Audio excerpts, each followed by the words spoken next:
Oke, gas. Ahkamun nunis sakinati wat tanwini. Ahkamun nunis sakinati wat tanwini, yaitu hukum-hukum nun sukun dan tanwin. Jadi pembahasannya adalah tentang hukum nun sukun, atau ada nun sukun bertemu setelahnya huruf-huruf hijaiyah, atau ada tanwin. Tanwin ada berapa? 3. Ada tanwin fathah, ada tanwin kasroh, ada tanwin dhammah. Tanwin, jadi atau nun sukun ataupun tanwin. Tanwin juga kan ada nunnya kan, an, in, un. Nah, itu. Tapi bedanya apa? Kalau nun sukun asli itu dia ada dalam tulisan dan pembacaan, ya kan? Contohnya man, ada nun sukunnya. Bedanya dengan tanwin.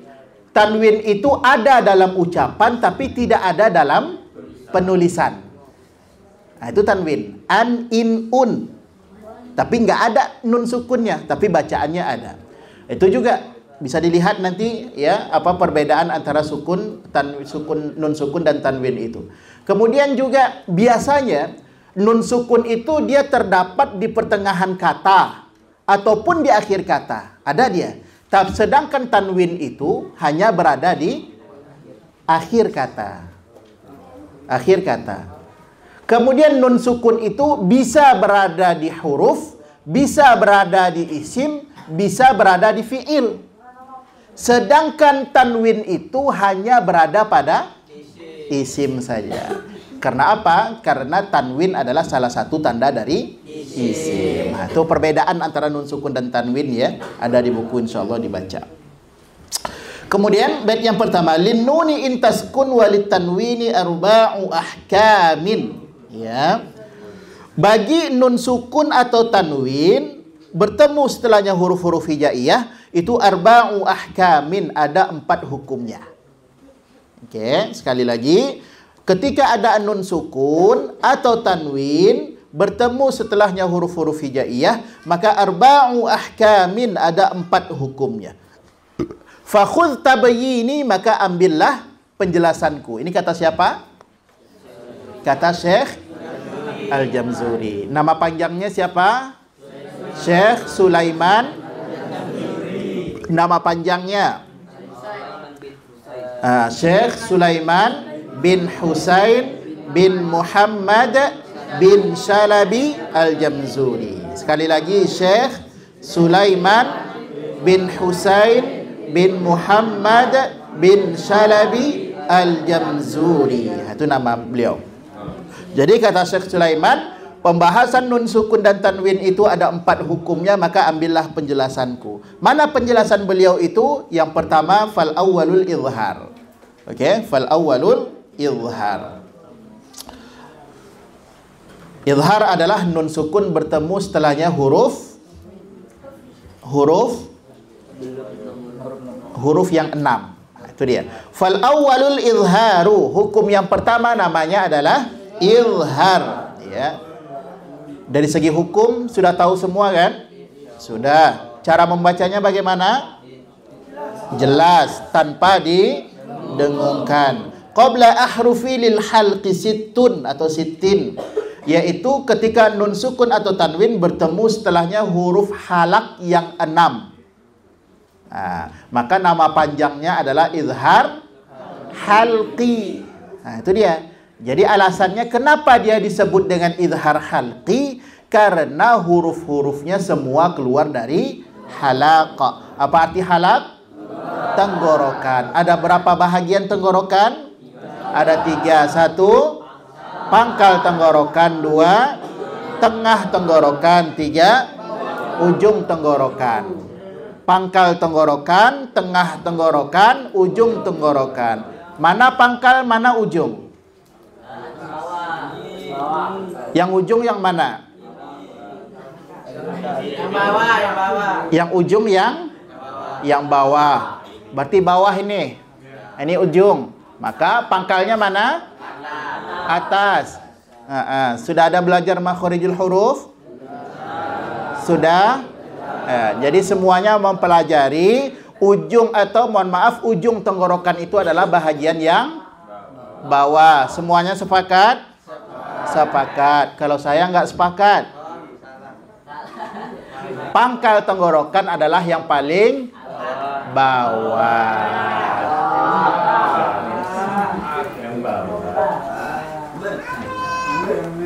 Jadi ustadznya ngajarin kalau pangkal itu yang ini.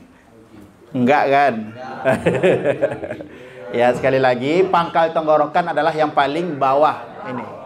Naik sedikit dia menjadi tengah tenggorokan. Naik paling akhir tenggorokan menjadi ujung. Jadi ujung tenggorokan yang paling atas.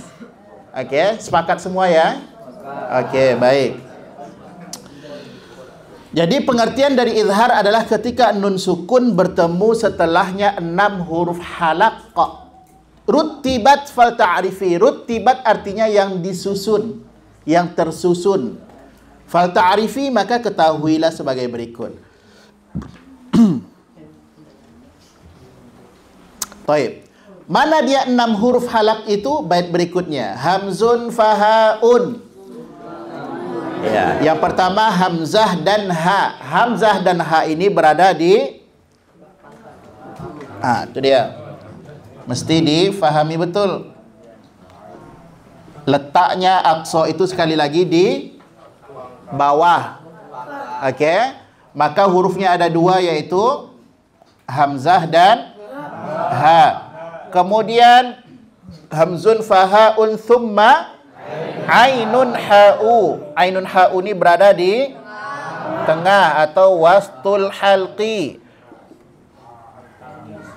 Huruf ha dan huruf ain. Kemudian muhmalatani. Muhmalatani artinya adalah tidak bertitik. Jadi 2 huruf ini, 2 huruf yang tidak bertitik ini diberi gelar dia dengan muhmalatani. Muhmalatani. Okey. Kemudian ainun ha'u, kemudian berikutnya adalah adna. Adnal halqi, hurufnya adalah ghainun kha'u atau kha dan gha. Maka apa gelar 2 huruf yang bertitik ini? 2 titik. 2 titik, benar. Gelarnya adalah pemilik 2 titik. Okey, mantap. Mu'jamatani. Gelarnya mu'jamatani atau pemilik 2 titik. Ya, itu bahasa kitanya. Tapi istilah mu'jamatani. Kalau yang di atas muhmalatani, yang kedua kha dengan gha gelarnya mu'jamatani. Nah, ini gelar saja ya, istilah saja yang dipakai untuk penyebutan huruf itu. Hamzun fahaun yaitu huruf hamzah dan ha, thumma ainun ha'u, kemudian huruf ain dan huruf ha muhmalatani. Thumma ghainun kha'u, kemudian huruf gha dan huruf kha. Taib. Selesai pembahasan yang pertama pada hukum nun sukun dan tanwin yaitu izhar. Kemudian sedikit perhatikan dari segi cara membaca. Oke, bisa dicatat. Kesalahan umum yang sering terjadi pada penyebutan izhar adalah memantulkan huruf nun sukunnya atau tanwinnya. Sekali lagi, kesalahan yang sering terjadi pada penyebutan izhar adalah memantulkan huruf nun sukunnya atau tanwinnya. Apa contohnya? Kalimat contohnya man amana contoh. Kalimat ini di nun sukun ini rentan sekali terjadi pantulan, dibaca mana amana. Mana. Anda boleh, nun bukan huruf qalqalah. Ada berapa huruf qalqalah? 5 terkumpul dalam kalimat atau qad bujadin, baju di toko. Begitu juga dengan tanwinnya. Contohnya alimun hakim contohnya. Tanwin Alimun hakimah. Dibacanya alimun hakim. Munna. Ini banyak sekali saya jumpai ketika praktek. Okey, maka berhati-hati nih pada nun sukun dan pada tanwin ketika izhar itu tidak boleh dipantulkan karena dia bukan huruf qalqala. Taib. Alhamdulillah rabbil alamin. Sudah jam 8:04. Bisa istirahat dulu sebentar. InsyaAllah akan kita lanjutkan kembali pembahasan kita masih pada bab ahkamun nunis sakinati wa tanwini. Ahkamun nunis sakinati wa tanwini. Kita tadi sudah sampai pada hukum yang pertama dari bab nun sukun dan tanwin, namanya adalah izhar. Apa arti izhar secara bahasa? Jelas. Secara pembahasan nun sukun dan tanwin pengertiannya adalah izhar, yaitu ketika nun sukun atau tanwin bertemu setelahnya huruf halak yang 6. Nah, itu dia. Sekali lagi, pengertian izhar secara istilahan atau secara istilah yaitu ketika nun sukun atau tanwin bertemu setelahnya huruf halak yang 6. Apa saja huruf halak yang 6 itu? 1 hamzah, 2 ha, 3 ain, 4 5 wain, yang ke-6 kha.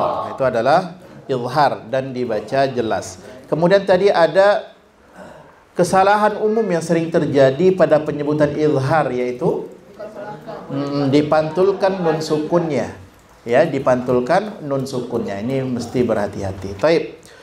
Bismillahirrahmanirrahim. Qala Syekh Sulaiman Al-Jamzuri nafa'anallahu bi'ulumihi wa bi'ulumikum wa bi'ulumis sa'irin as-salihin fid dharain amin. Wasani idghamun, wasani idghamun. Adapun hukum yang kedua. Okey, kalau dua apa bahasa Arabnya? Itsnaini. Itsnaini itu dua. Kalau as-sani yang kedua. Itu dia cara mengartikannya. Adapun hukum yang kedua, itu dia, ya. Salasah 3, as-salis yang ketiga, arba'ah 4, ar-rabi' yang keempat. Seperti itu cara mengartikannya. Taib, wasani idghamun. Adapun hukum yang kedua dari pembahasan nun sukun dan tanwin, namanya adalah idgham. Taib.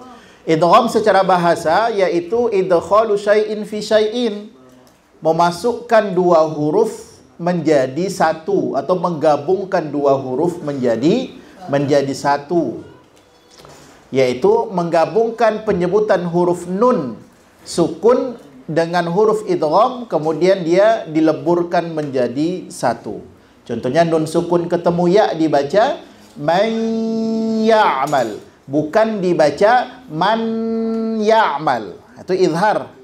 Okey? Kalau idgham berarti menyatukan dua huruf menjadi satu.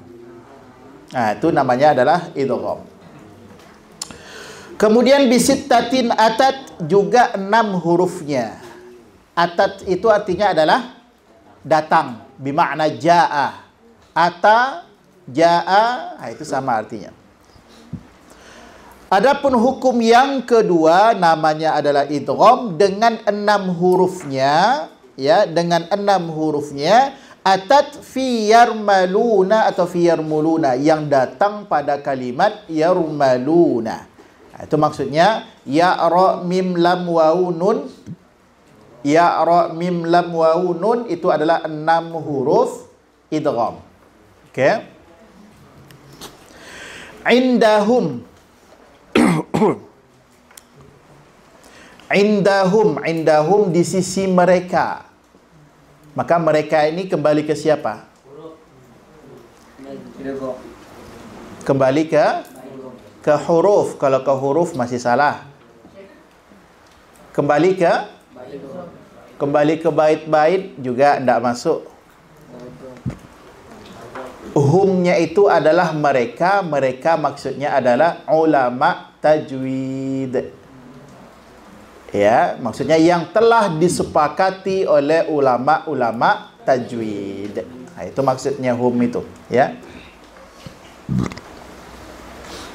Wasani idghamun bisittatin atat fi yarmuluna indahum qad thabatat. Adapun hukum yang kedua namanya adalah idgham bisittatin atat fi yarmuluna atau fi yarmaluna pada 6 hurufnya yang terkumpul dalam kalimat yarmaluna qad thabatat yang telah disepakati indahum oleh mereka para ulama tajwid. Nah, itu maksudnya. Baik. Masih pada pembahasan idgham. Lakinnaha. Apa artinya lakinnaha? Akan tetapi atau walakin biasanya kita dalam bahasa. Akan tetapi qismani. Idgham itu terbagi kepada 2 bahagian. Qismani. Qismun itu 1 bahagian. Qismani 2 bahagian. Kalau lebih dari 2, apa kalimatnya biasa? Aqsam. Itu dia. Kalau qismani itu menunjukkan 2 atau musanna. Lakinnaha qismani, akan tetapi idgham itu terbagi kepada 2. Qismun, langsung di situ. Qismun, qisim yang pertama atau bahagian yang pertama, yudghama fihi bi gunnatin, maka dinamakan dia dengan idgham bi gunnah. Nah, itu aja ya. Enggak usah terlalu sulit memahami atau mengartikannya secara perkata, enggak usah. Sulit dia jadinya, maka cukup saja qisim yang pertama namanya adalah idgham bi gunnah. Biyan mu'ulima dengan 4 hurufnya ya nun mim waw, ulima diketahui. Nah, gitu. Jadi pembahagian yang pertama dari idgham namanya adalah idgham bi gunnah dengan 4 hurufnya yaitu ya, nun, mim dan waw. Tamam. Baik, sedikit disinggung berhubungan dengan cara membaca ya adik-adik sekalian yang dimuliakan Allah Subhanahu wa taala. Cara membaca idgham bi gunnah yaitu mesti sampai ke rongga hidung. Okey. Sekali lagi contoh, nun sukun ketemu ya, ada sebahagian kita membacanya menjadi may ya'mal. May, ini salah. Maka mesti ada sampai ke rongga hidung dibaca may, sampai ke rongga hidung. Jadi apapun dia yang dia dalam kondisi idgham atau dengung, maka dia mesti sampai ke rongga hidung. Atau nun sukun ketemu waw, ada yang membaca miu, hanya keluar dari rongga mulut, masih salah dengungnya. Tapi miu, nah itu dari segi cara membaca. Taib. Kemudian juga nanti poin yang kedua dari segi cara membaca. Biasanya idgham bi gunnah nun sukun ketemu ya, biasanya di ya itu ada tanda apa?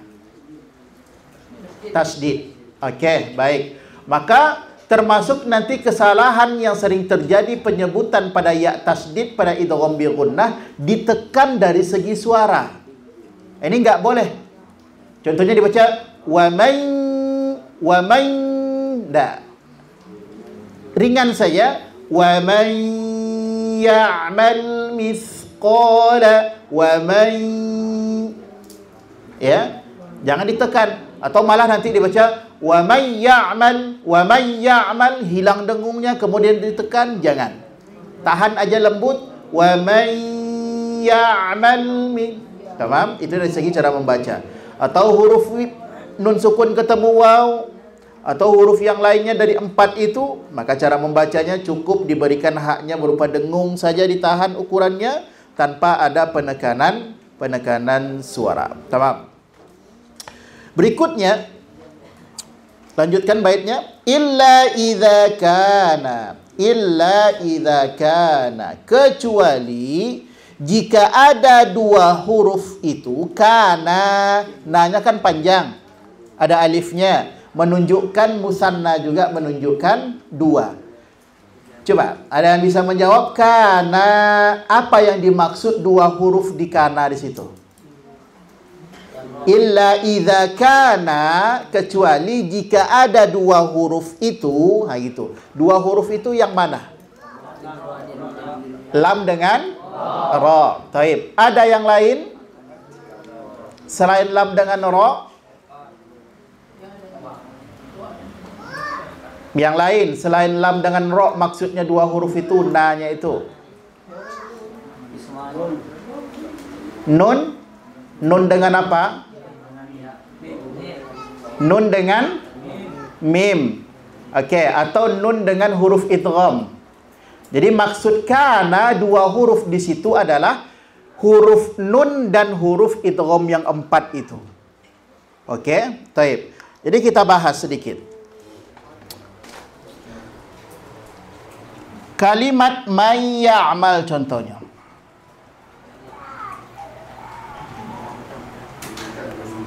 Ya, sedikit perhatikan. Nunnya di kata yang pertama, kemudian huruf ya-nya di kata yang kedua. Perhatikan. Jadi, syarat mutlak dari idgham bi gunnah itu mesti terdiri dari dua kata. Oke, sekali lagi, syarat mutlak dia menjadi idgham bi gunnah mesti terdiri dari dua kata. Kata yang pertamanya huruf idgham, huruf nun sukunnya atau tanwinnya, dan syarat yang kedua huruf idghamnya di kata yang kedua. Maka dalam bait ini dikatakan illa idza kana, kecuali jika ada dua huruf itu, kana, nah ini maksudnya nun sukun dan huruf idgham itu. Jadi kana itu bukan lam dengan ra, tapi nun sukunnya dan huruf idghamnya. Karena sekali lagi syarat dari idgham mesti terdiri dari dua kata. Oke, terdiri dari dua kata. Maka di sini disebutkan illa idza kana bi kilmatin. Jika ada nun sukun ketemu ya, nun sukun ketemu waw, nun sukun ketemu nun. Satu lagi nun sukun ketemu mim, bikil matin. Dalam satu kalimat atau dalam satu kata, maka fala tudrim, maka dia tidak disebut dengan idgham. Sekali lagi pelan-pelan, pahami. Illa idza kana bikil matin, jika ada nun sukun bertemu setelahnya huruf idgham yang 4, bikil matin dalam satu kalimat, maka sekali lagi fala tudghim, maka dia tidak dihukumi dengan idgham. Karena sekali lagi syarat dari idgham itu mesti dua kata. Nah, ini dia. Apa contohnya? Contohnya adalah kalimat dunya. Perhatikan di kalimat dunya. Kan sama nih. Nun sukun ketemu dengan ya. Di sini juga nun sukun bertemu huruf ya. Sama-sama. Seharusnya kalau kita lihat ini, maka ini adalah hukumnya sama dengan ini, yaitu idgham bi gunnah. Tapi fala tudghim, dia di sini tak disebut dengan idgham. Apa namanya di sini? Izhar mutlaq. Maka di sini dia dibaca dunya. Enggak boleh dibaca dunya. Atau juga kalimat yang lain yaitu qinwan, sinwan. Satu lagi bunyan.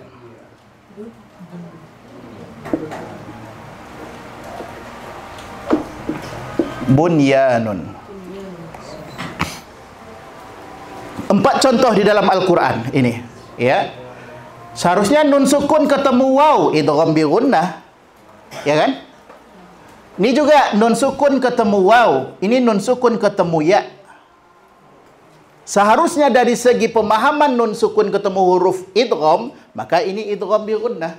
Tapi karena dia tidak memenuhi syarat dari idgham. Apa syarat idgham? Dua kata.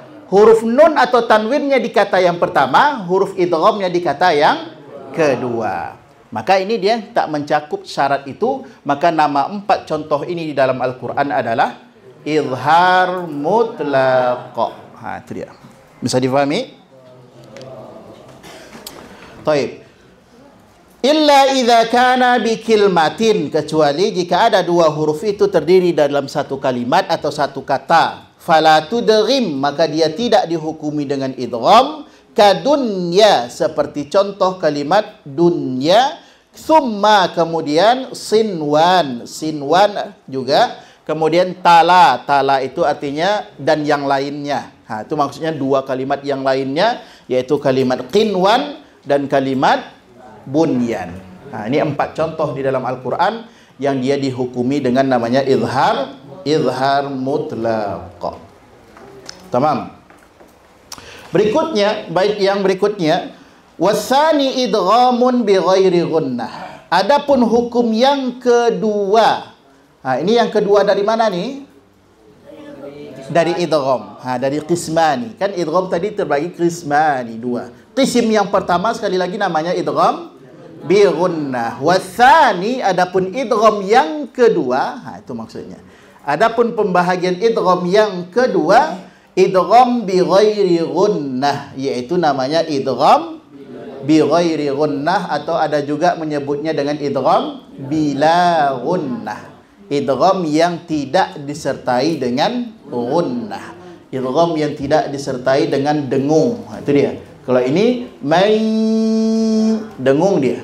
Sedangkan idgham yang kedua ini dia tak ada dengungnya, tapi dia idgham juga, menggabungkan dua huruf menjadi satu juga. Kapan dia? Yaitu fil lami war ra, yaitu ketika nun sukun bertemu huruf lam, kemudian yang kedua nun sukun bertemu setelahnya huruf ra. Maka namanya sekali lagi adalah idgham bila gunnah.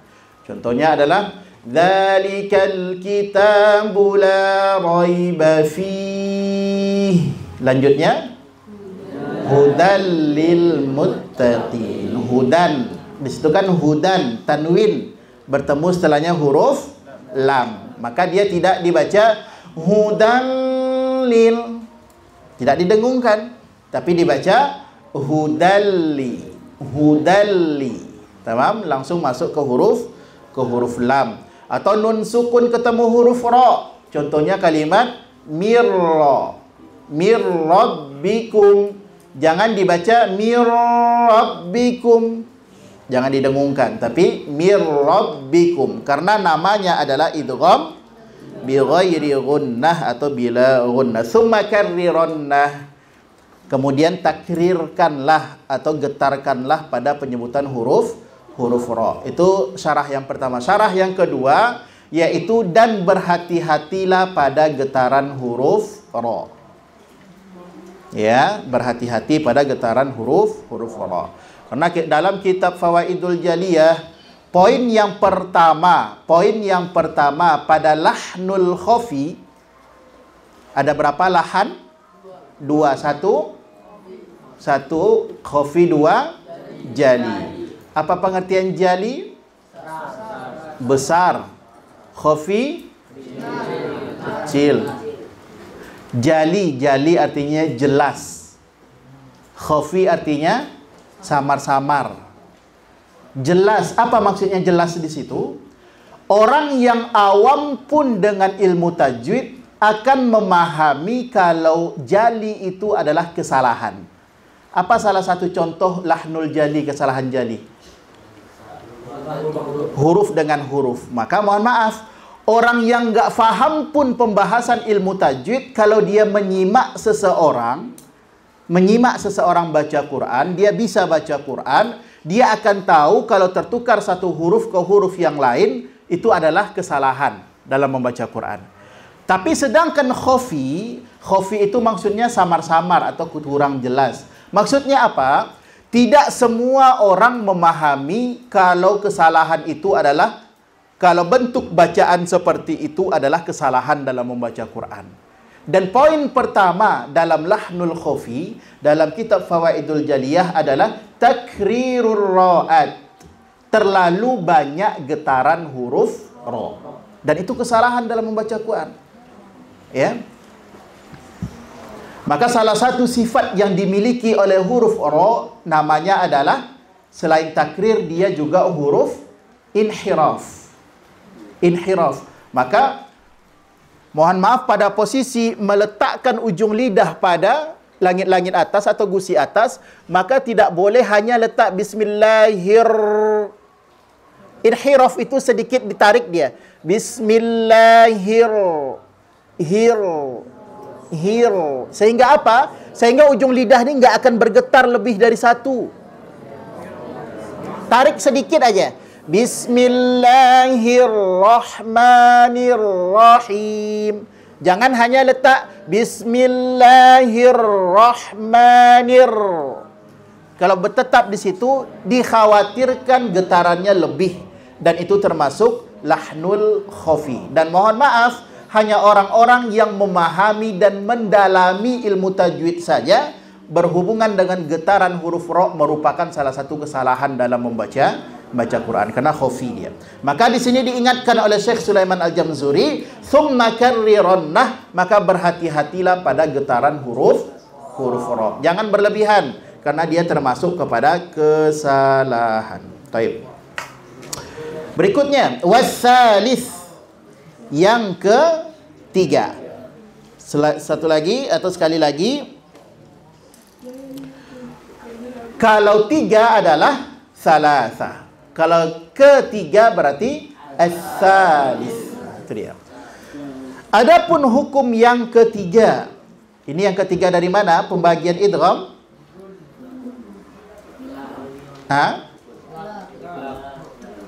Oke, jadi ini adalah yang ketiga, maksudnya dari nun sukun dan tanwin. Nah, ini tadi karena sebelumnya kita kan wasani.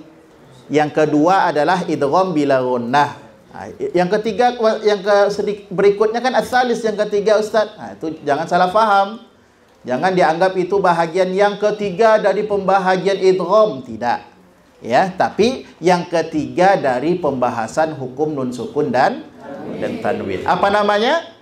Iqlab. Apa arti iqlab secara bahasa?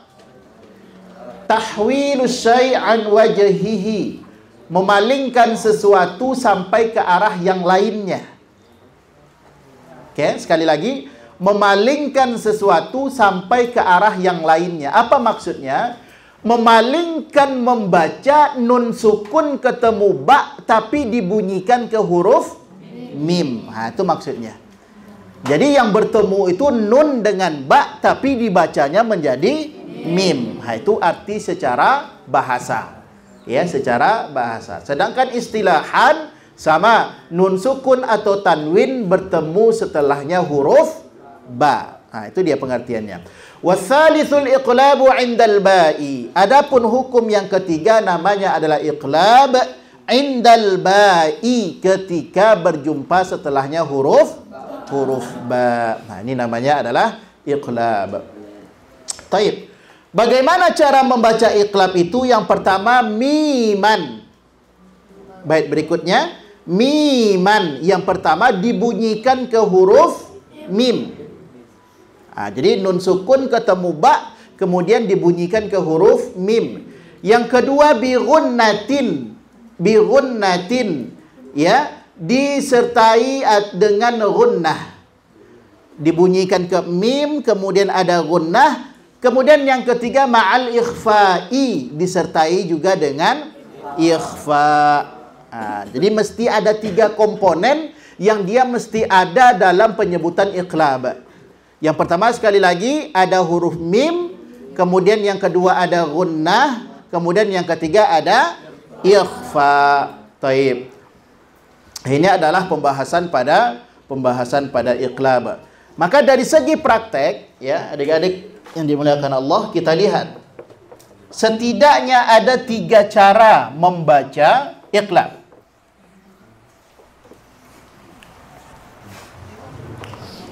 Ya, silakan dicatat. Cara yang pertama disebut dengan, atau kalau mau melihat langsung ke buku boleh. Halaman berapa bukunya? 43. Baik. Taib. Cara membaca iqlab yang pertama disebut dengan intibaq. Intibaq itu artinya adalah menempelkan kedua bibir, ya, menempelkan kedua bibir, kemudian disertai dengan penekanan sedikit pada kedua bibir. Contoh, nun sukun ketemu ba, mim, ditekan kedua bibir.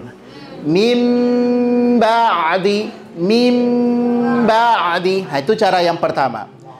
Cara yang kedua, dalam membaca iqlab itu ada namanya infiraj.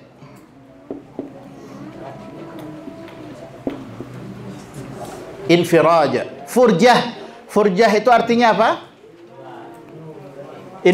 Infirad atau furjah itu artinya apa? Renggang itu berarti kedua bibirnya nggak nempel.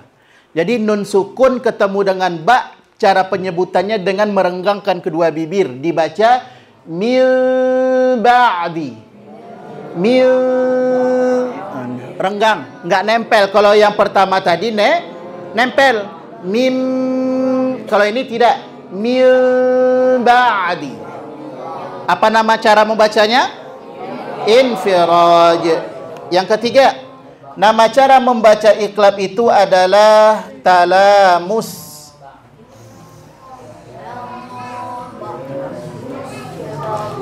Baik. Pengertian talamus itu adalah menempelkan kedua bibir biduni intibaqihima. Menempelkan kedua bibir berbeda dengan intibaq. Kalau intibaq ditekan, kalau iltimas tidak. Iltimas itu talamusan khafifan. Dia cuma nempel aja tanpa ditekan. Mim ba'di. Kalau yang pertama mim ba'di. Yang kedua, yang ketiga mim ba'di, nempel saja. Oke? Baik. Kita lihat kepada 3 cara membaca iqlab tadi. Yang pertama, man. Kemudian yang kedua, birun natin. Yang ketiga, ma'al ikhfa, ada ikhfa. Taib. Kita lihat mana yang paling sesuai dengan ada miman birunatin mal ikhfa ini pada 3 cara ini. Taib. Kalau kita baca dengan cara intibaq, ditempelkan kedua bibir, oke, ditempelkan kedua bibir, kemudian ditekan. Kira-kira dari yang 3 ini mana yang akan lebih dominan dia nampak dengan intibaq itu? Oke, betul. Ke arah mimnya yang lebih utama, yang lebih dominan. Mim ba'di. Sehingga apa? Sehingga di ikhfa'nya hampir tidak nampak dia kalau ditekan kedua bibir. Taib. Kemudian kalau kita pakai infiraj, direnggangkan kedua bibir, mil ba'di, maka kira-kira apa yang akan lebih dominan dari 3 cara ini? Ikhfa'nya yang akan lebih dominan. Bahkan untuk ke mimnya hampir nggak nampak. Karena apa? Karena penyebutan mim mesti nempelkan kedua bibir, ya kan? Kalau tidak ditempelkan, ikhfa yang lebih dominan, sehingga hampir nggak nampak huruf mimnya, ke arah mimnya. Maka kalau kita pakai yang talamusan khafifan, talamus, nempel tanpa disertai dengan penekanan, maka rasa-rasanya miman bi gunnatin ma'al ikhfa'i itu lebih nampak di talamus. Nempelkan tanpa ditekan. Ya, dari segi miman nampak dia mim ma mimu ada. Kemudian gunnah mim sampai dia ke rongga hidung. Kemudian ikhfa dengan dia tidak menempelkan disertai dengan penekanan, maka lebih nampak ikhfa'nya dibandingkan intibaq. Tapi sekali lagi adik-adik yang dimuliakan Allah, 3 cara ini sifatnya pilihan. Boleh dipakai mana saja yang terbiasa. Orang Indonesia secara keseluruhan terbiasa membaca iqlab itu dengan intibaq. Orang Indonesia secara keseluruhan, yaitu lebih menempelkan kedua bibir disertai dengan penekanan. Sedangkan untuk ahlul Masri, orang Mesir, ini banyak sekali yang memakai infiraj. Oke? Banyak sekali infiraj. Kalau talamus lebih kepada Maroko. Ya, sebagian guru saya menyampaikan bahwasanya talamus ini ke negara yang berkiblat kepada Maroko. Tapi lagi-lagi, sekali lagi, semua ini adalah berupa pilihan. Ya, berupa pilihan. Tapi mohon maaf, kalau kita lihat dari 3 cara membaca iqlab ini, yang lebih pas atau mencakup secara keseluruhan adalah pada talamus. Ini adalah 3 cara membaca iqlab. Oh, tapi saya selama ini biasanya intibak, Ustaz. Ya udah, lanjutkan intibak, nggak ada masalah. Ada yang ragu dari pembahasan yang ketiga iqlab atau bisa difahami? Bisa insyaallah. Baik. Ar-rabi', yang keempat. War-rabi'ul ikhfa. Adapun hukum yang keempat dari pembahasan ahkamun nunis sakinati wat tanwin, yaitu namanya adalah ikhfa. Ikhfa artinya adalah as-sitru. Ya. Ada dalam sholat itu kata sitar. Sitar itu artinya apa? Sutroh. Apa artinya itu? Pembatas. Ya kan? Pembatas. Maka segala sesuatu yang dia membatasi pandangan kita, maka dia akan samar-samar. Ya, bahkan dia nggak nampak lagi. Contohnya terbatas oleh tembok ini, maka kita nggak bisa lagi melihat ke dalamnya. Nah, itu. Jadi secara bahasa ikhfa itu as-sitru atau samar-samar, ya, samar-samar. Sedangkan secara istilahan sesuai dengan pembahasan kita nun sukun dan tanwin, pengertiannya adalah ketika nun sukun bertemu setelahnya sisa-sisa huruf selain huruf idhar, selain huruf idgham, selain huruf iqlab, maka otomatis dia huruf ikhfa. Jadi 15 hurufnya nggak perlu dihafal. Nggak perlu dihafal. Pokoknya hafal huruf idhar 6, hafal huruf idgham 6, hafal iqlab 1, maka otomatis kita tahu huruf idgham. Kita tahu huruf ikhfa. Baik. Warabi'ul ikhfa'u 'indal fadili minal hurufi wajibun lil fadili. Baik, perhatikan, ada 2 kalimat yang sama, yaitu al-fadili. Tapi dalam syarahnya, mohon maaf, dalam syarahnya ini beda maksud. Kalimatnya sama yang dipakai tapi beda maksud. Apa maksud al-fadili yang pertama? Maksud al-fadili yang pertama adalah al-baqiyah. Baqi. Apa arti baqi? Sisa. Nah, itu dia. Adapun hukum yang keempat namanya adalah ikhfa inda, ketika nun sukun atau tanwin bertemu al-baqiyah minal huruf, yaitu sisa-sisa dari huruf. Yaitu sisa dari huruf idhar, yang kedua idgham, dan yang ketiga iqlab. Nah, itu maksudnya al-baqiyah itu.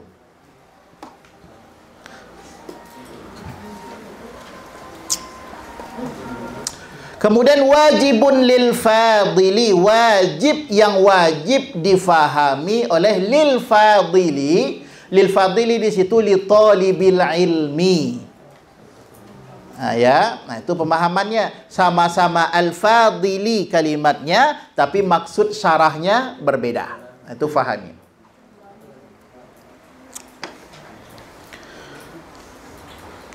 Baik. Namanya adalah ikhfa. Sekali lagi, ikhfa nun sukun atau tanwin bertemu setelahnya sisa-sisa huruf yang sudah kita bahas 3 hukum sebelumnya.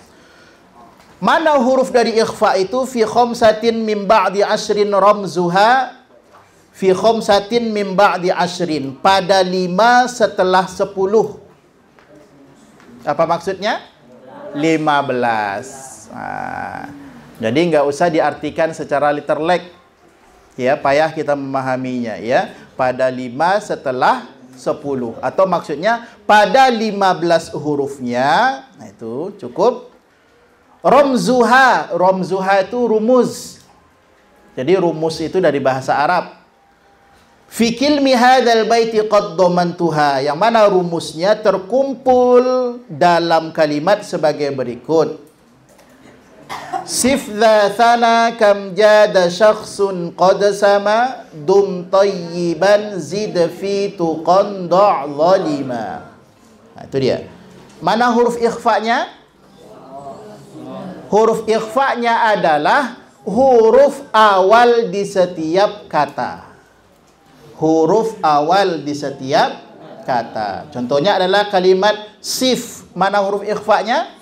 Sad, dha, thana, fa, kam, kaf, jada, jim, syakhsun, shin, qad, qaf, sama, sin, dum, dal, tayyiban, zid, zai, fi, fa, tuqan, ta, da', zalima. Itu dia. Jadi huruf awal di setiap kata itu adalah huruf ikhfa. Sif dha thana kam jada syakhsun qad sama dum tayyiban zid fi tuqan da' zalima. Itu adalah kumpulan huruf-huruf hijaiyah yang dia huruf keseluruhan dari huruf ikhfa. Sampai di sini selesai pembahasan kita pada ahkamun nunis sakinati wat tanwin. Maka kalau kita simpulkan, hukum nun sukun dan tanwin ada 4. Satu namanya izhar. Huruf izhar ada 6. 1 hamzah, 2 ha, 3 ain, 4 ha, 5 ghain, yang ke-6 6 huruf pada izhar. Adapun yang kedua hukumnya adalah idgham. Ada berapa huruf idgham? 6. 1 ya, 2 ra, 3 mim, 4 lam, 5 waw, terakhir nun. Kemudian idgham terbagi kepada 2. 1 idgham bi gunnah. Apa hurufnya? Ya, nun, mim, waw. Kemudian idgham bila gunnah. Apa hurufnya? Lam dengan ra. Hukum yang ketiga dari nun sukun dan tanwin, iqlab. Apa arti iqlab tadi? Memalingkan sesuatu sampai ke arah yang lainnya. Apa huruf iqlab? Ba. Ada berapa cara membaca iqlab? 3. 1 intibak, 2 infirad, yang ketiga talamusan khafifan, dan yang keempat hukumnya adalah ikhfa. Ada berapa huruf ikhfa? 15. Apa saja huruf dari ikhfa? Sif dha thana kam jada syakhsun qad sama dum tayyiban zid fi tuqan da' zalima. Itu adalah huruf ikhfa secara keseluruhan. Oke, baik. Ada waktu 2 menit sampai 3 menit. Istirahat sebentar boleh sambil dibaca.